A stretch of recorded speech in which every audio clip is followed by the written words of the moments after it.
ভাই আপনার এটা আমাদের স্টেক হোল্ডার।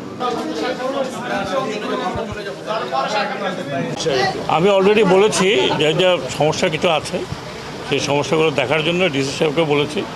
একটা রাস্তার বিষয় আছে, 2.5 কিলোমিটার 3 কিলোমিটার রাস্তা, এটা একটা প্ল্যান করার জন্য। আর বন্দরের যে ইয়ার্ড তৈরি করার জন্য আমরা এখন দেখছি যে এখানে জায়গা জমি আছে, কিছু কিছু খাস আছে, কিছু প্রাইভেট ল্যান্ড আছে। তো এইগুলো একটা প্ল্যান করে যতটুকু দরকার ততটুকু একটা প্ল্যান পাঠালে তারপর আমরা বুঝতে পারবো যে কতখানি জমি আছে, কতখানি জমি লাগবে এবং এই জমি নিতে আমাদের কতটুকু বাজেটের ব্যবস্থা করতে হবে।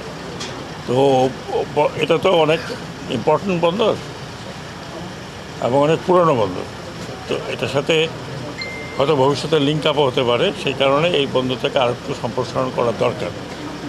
আর যদি সম্ভব হয়, আমি জানি না, আমরা তো অনেকটা ওয়ার্ল্ড ব্যাংকে দিয়ে অনেক কটা বন্দর করিয়েছি।